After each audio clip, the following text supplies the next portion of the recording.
falar de um assunto muito sério agora, né, Sofia? Vamos mudar o assunto completamente, Ivan. Vamos falar sobre as fraudes em empréstimos consignados que afetam idosos e geram tantas ações judiciais inúmeras. Elas têm se tornado muito comuns ultimamente, inclusive. Os casos são classificados, inclusive, como sendo violência patrimonial, violência financeira contra esses idosos e explodem pelo país inteiro. O juiz federal Rosmar Alencar está aqui com a gente para falar um pouco desse assunto. Muito obrigada pela participação, seja bem-vinda aqui ao Bom Dia Alagoas. E a gente fala sobre isso aqui várias vezes, em diversas reportagens, no INSS, inclusive, no quadro. Por que a gente tem esse aumento constante de fraudes em relação a esses idosos, a esses empréstimos consignados? Bom dia, Sofia. Bom dia, Gilvan. Bom dia a todos que estão nos assistindo. Eu considero uma situação de vulnerabilidade do idoso, né? Semana passada nós tivemos a Semana do Idoso. São ações informativas para prevenção e mesmo repressão a essas condutas que, como você bem falou, Sofia, constituem violência patrimonial e que decorre muitas das vezes da falta de informação digital e mesmo dificuldade em manipular todo o aparato digital que está à nossa disposição. E eu queria chamar a atenção para duas possibilidades que tornam o idoso também vítima, seja ele como acusado, como réu ou indiciado em inquérito policial, e às vezes por desinformação, e considero talvez, João, ser indiciado em inquérito uma das situações mais tristes do ser humano, e processado e às vezes condenado, que é justamente sempre com uma pessoa, um terceiro, que se passa como alguém de confiança e obtém dados pessoais e orientam de maneira equivocada. E nessa situação que eu quero me referir antes propriamente do consignado, é da pessoa cometer um delito ou falsear informações no chamado Cadastro Único, que é um documento muito importante para a concessão de benefícios assistenciais, com o objetivo, por exemplo, de obter indevidamente um benefício assistencial para que a família, por exemplo, tenha duas rendas e dessa maneira tenha um melhor provimento e se declara como separado, por exemplo, sabe, Sofia? Aí, quando falece um deles, eles não têm direito a uma pensão por morte e quer solicitar isso na justiça e isso pode desencadear processo criminal e a negativa do benefício. Muitas vezes pela má-fé, muitas vezes pela falta de orientação, desconhecimento, né? Infelizmente, né? Agora, assim, enquanto o empréstimo consignado, quando é que ele pode ser considerado fraudulento? O empréstimo consignado fraudulento geralmente implica num depósito que a pessoa solicita como uma forma de garantia, né? Então, se pede uma garantia de depósito para a conta de terceiro e dessa maneira alguém fica com o valor depositado e a pessoa idosa ou qualquer outra pessoa que seja vítima fica no prejuízo. Também é fraudulento quando se gera uma espécie de anotação na folha da pessoa e que se procede o respectivo desconto e o valor não é destinado à conta que seria da pessoa idosa. Então, de uma forma ou de outra, são estratégias, né? A gente está pensando aqui duas estratégias, às vezes se falam em 20 estratégias, mas o fato é que existem pessoas que passam o dia todo ocupadas em criar estratégias para fraudar, seja uma pessoa idosa, seja outra, né? A gente fala sempre sobre isso, são muito engenhosos, infelizmente somos criativos em relação a isso, né? A criatividade humana é uma coisa realmente... E para fazer o mal é impressionante, né, nesse caso. Como que o idoso que está nos acompanhando, ele pode se prevenir dessas situações? A gente sabe que, às vezes, aquele idoso ele é vítima, muitas vezes, por não ter o conhecimento, como o Gilvan já falou, mas, às vezes, já está numa idade avançada, ele não tem condições de lutar contra aquilo. Existe alguma forma da gente ter essa prevenção? Eu creio que uma palavra é desconfiar, né? Desconfiar sempre de toda e qualquer oferta que seja aquela preta-porteira, né, que chegue a nós, né? A oferta que seja muito fácil ou com grandes vantagens e procurar se informar através dos canais próprios oficiais, como, por exemplo, aqueles do Ministério de Direitos Humanos, né? Tem um canal próprio para oferecer denúncia e se for, por exemplo, algo que envolva um banco, que procure um funcionário habilitado para tal, sempre desconfiando daqueles que ficam na porta, né? Às vezes tem pessoas aparentemente que se aparentam como funcionário, mas não são. Né? Então, eu creio, sabe, Sofia, que a desconfiança é o primeiro passo, né? A gente está falando, e parece que é uma coisa que acontece de vez em quando. O senhor, representante da Justiça Federal, são muitos os casos que chegam em relação a isso, né? Chegam. E chegam quando envolve um ente público federal como a Caixa Econômica. Sim. Né? Então, havendo... O Banco do Brasil, a Caixa Econômica. O Banco do Brasil vai para estadual. É mais a Caixa Econômica. Mais a Caixa, porque envolve o interesse federal. Sim. Mas os crimes são similares, porque é sempre uma instituição financeira que pode estar envolvida e também enganada naquela situação. Né? Então, primeiro o sujeito passivo do crime, a vítima ou o idoso, e depois a instituição financeira conforme o caso.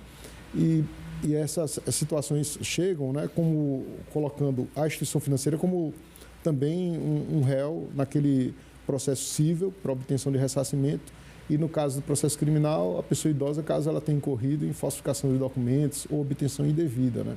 Mas às vezes como vítima também. O senhor falou que são muitos casos similares. Quais são os mais comuns que chegam até a Justiça Federal envolvendo os idosos enquanto vítimas? Olha, um que é comum é o funcionário uma pessoa se passar por funcionário no interior da agência e fazer uma espécie de artifício para trocar o cartão do idoso por um cartão que seria um cartão frio. E nesse interregno, ele solicita a senha da pessoa, né? Ou a pessoa cede a senha com o objetivo de facilitar a operação. Então, digamos, olha, vamos colocar aqui o seu cartão. Se faz o saque com o cartão, entrega ao idoso o dinheiro, mas nesse meio termo, o fraudador anota a senha. E ao entregar o cartão, ele entrega um outro cartão que não aquele cartão que seria da pessoa idosa que faz o saque. Isso seria uma das hipóteses, sabe, mais Sofia? comuns. Muitas vezes acontece, pela experiência que a gente tem, em casos que a gente já viu, ali dentro do autoatendimento. Muitas vezes o cara está ali naquela entrada do banco, no autoatendimento, chega alguém bem vestido, educado, às vezes é uma pessoa idosa, o seu cartão antigo, né? A gente já viu casos assim, seu cartão antigo, e aí tem essa mudança do cartão, ele ficando com o cartão e com a senha. E essa pessoa vai para casa sem saber o que aconteceu. E muitas vezes só descobre muito tempo depois. Foi isso que o senhor falou, assim, da questão dessas pessoas fazerem parte, infelizmente, de um inquérito.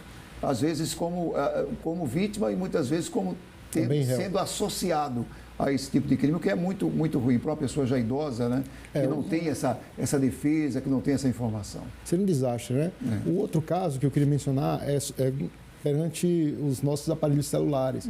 Eu tenho um clone de WhatsApp e isso geralmente é feito com a solicitação de dados pessoais. Então, solicitou dados pessoais via aplicativo de WhatsApp, ligação telefônica, não ceda CPF, data de nascimento, nem muito menos o código, que é aquele código que autentica o nosso WhatsApp, porque nesse meio termo a pessoa clona e vai obter seus dados e realizar uma fraude. É o chamado golpe de WhatsApp, né?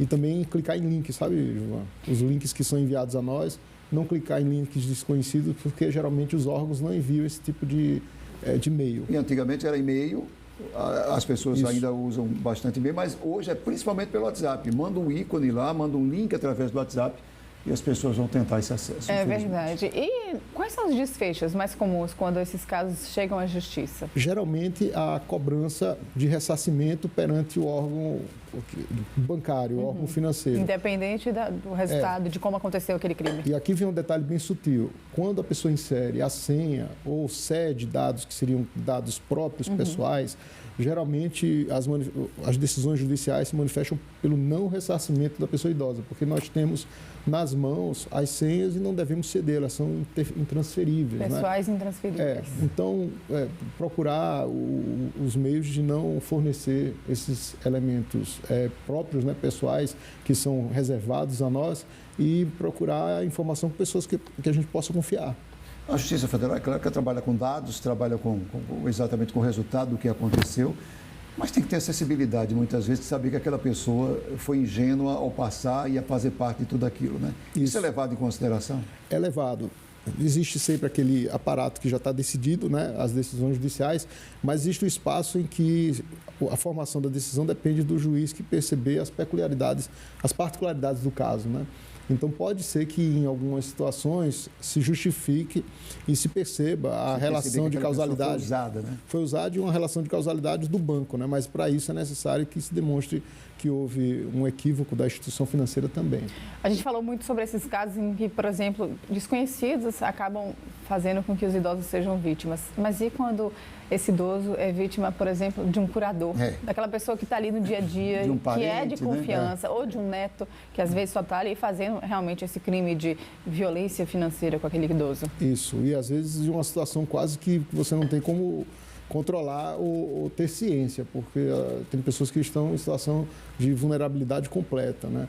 Eu penso que os outros parentes, a família, elas devem estar bastante atentas a isso para proteger, para tutelar e para fazer uma espécie de curatela, né? de um cuidado, de fiscalização, para que as pessoas não fiquem sem amparo, absolutamente sem amparo. E é necessária informação, né? Muitas vezes essas pessoas, esses idosos, não têm o nível de informação que o filho, que o neto, né? que um afilhado tem. Totalmente. E essas pessoas, é o contrário, essas pessoas têm que ter uma responsabilidade em relação a esse idoso, de orientá-lo, dizer, olha, não, quando ligarem, quando pedirem, não vão... A gente sempre brinca, né, Sofia, que não tem almoço de graça, né? E pode... É necessário você ter muito cuidado em relação a isso. Exato.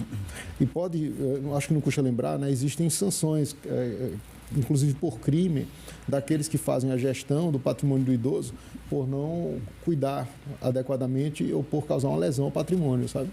Importante. Juiz Rosmar, muito obrigada pela participação, por trazer aqui, de certa forma, esse panorama da Justiça Federal e também a orientação, né, para os idosos que nos acompanham e para aqueles familiares também que têm eles em casa. Eu também muito grato a você, Sofia e a Gilvan. Até a próxima. Muito obrigado pela presença.